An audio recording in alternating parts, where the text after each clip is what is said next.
What's good, ladies and gentlemen? It's your boy Sushi Fresh, Sushi Soul Star Fresh. You know the rest.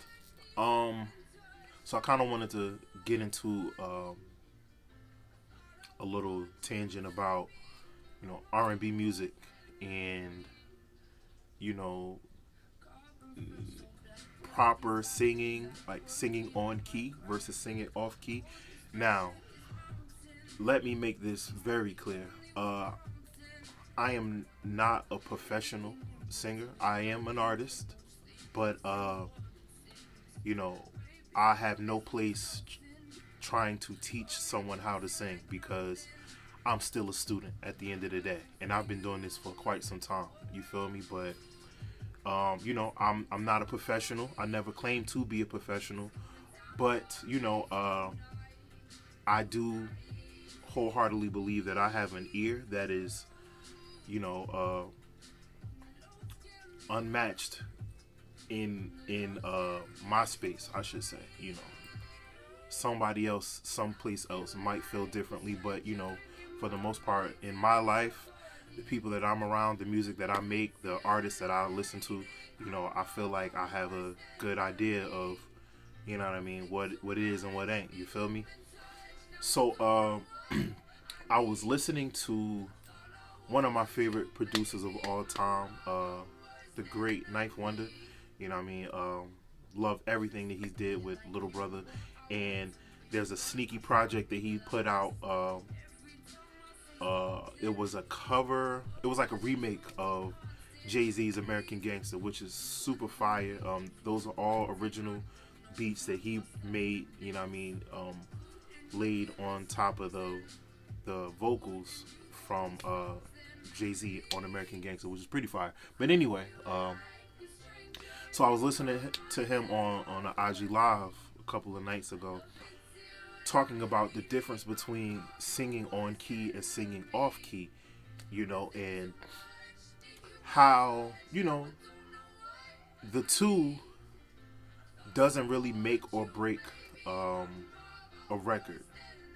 And, you know, he made a point that made a lot of sense. A lot of the the age range of the people who are out here like really listening to the music and basically making or breaking your record are pretty young, and a lot of that generation uh weren't around before like 2008, maybe 2006. I'm gonna give them that much grace. uh so their reference for what is good singing um doesn't really come from a place where there were good singers. I want to say you got like your Keith Sweats, you got which probably isn't really around that time, but I think uh was my body was probably out with him, Eddie, and I mean Gerald and Johnny Gill, but that's neither here nor there.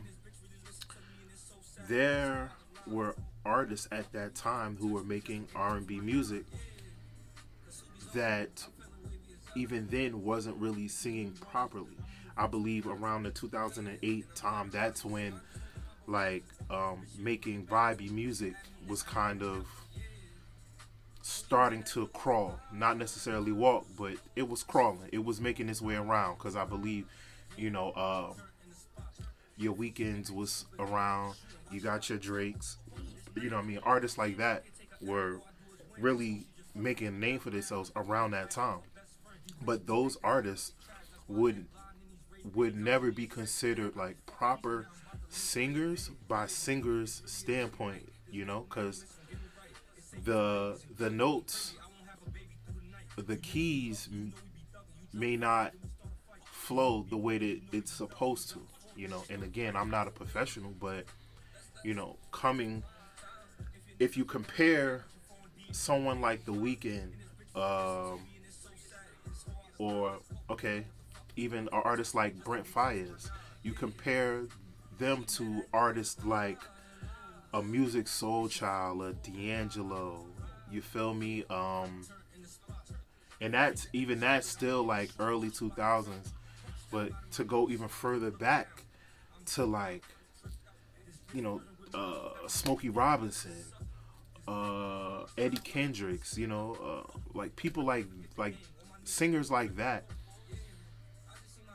they they kind of had a better education on what works musically, you know, the music theory of it all. I guess you wanna say, um, you know, those artists from back in the day, they didn't really get the opportunity to influence somebody like a Brent Fayez or a Weekend or something like that.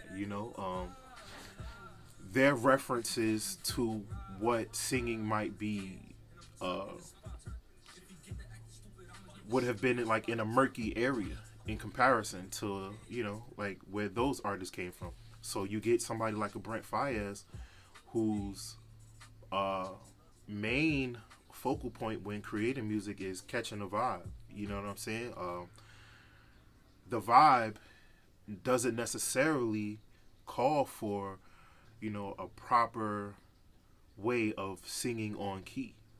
You feel me? Sometimes it just might be the way you say something, the melody that you use might be more important in a record like that. You know what I'm saying? Versus somebody like Bilal, who was classically trained, who grew up listening to jazz music, creating jazz music. If I'm not mistaken, he considered himself a jazz artist for quite some time. Probably still does, but you know, his reference to music is different from somebody like a Brent Fayez or The Weeknd. I mean, honestly, I look at somebody like Sir. You know,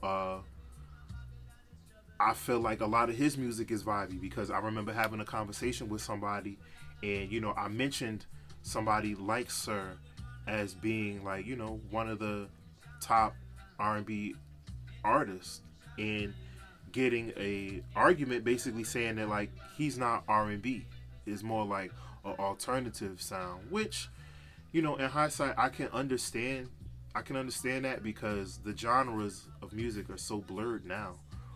But still in all, like, I consider him to be a singer. Um, his music is more a vibe than, technical, registries and vibrato and, all of those lovely terms that singers like to throw at you and shit like that. Like, so I say all that to say for R&B artists now, it's really hard to get the kind of recognition that a lot of us are looking for because what we are competing against. For whatever reason, R&B music has always competed up against rap, hip hop. You feel me? We always are compared to those counterparts versus R&B being compared to country, or rock or pop, or what I mean, things of that nature, folk music. you know um,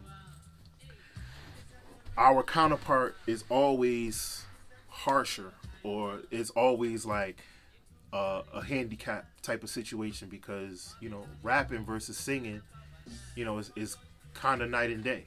Granted, you know again, now the lines are blurred, so you can get somebody like a Drake put out a project like Scorpion, where a lot of those records are would be considered R&B records, and there's a clear line in the sand where he's just rapping versus him singing on a record. You feel me? So the lines have been blurred for artists to be able to create, which I'm thankful for because, I although I like to sing, I always tell people that in this music world, majority of my music, like artist friends, are rappers. You know, so I always get drawn into coming up with a quick 16 for something. You feel me?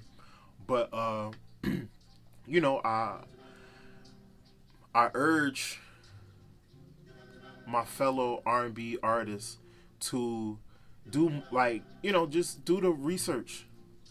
You feel me? Like, learn a little bit more about what we doing, and you know, I'm not above anybody. I'll tell anyone that I'm still a student. You know, I have no place to tell anybody what to do, but I do. I would like for more R&B artists to um, appreciate some of the pioneers of this genre. You know what I mean? In order to kind of zero in or focus in on what it is we actually trying to do. You know what I mean? It's hard. I'm not gonna lie, cause some songs we might not fuck with. You know what I mean? Melodically is what I'm trying to say, because it might sound outdated or something like that. But in reality, a lot of those melodies are melodies that we are using now. It's just with an 808 behind it. They didn't have 808s. They had actual acoustic drums. You feel me? So a 808 and a good synth will kind of switch an R&B record into an alternative record really quick. You feel me? But you know, that's just me ranting, talking shit for a little bit. Um, Normally when I do stuff like this, I'll talk until I'm finished rolling up, or at least until I finish the blunt. But I didn't roll up, so I'm about to go do that. Yeah, so I'll catch y'all on the next one, man. Gang.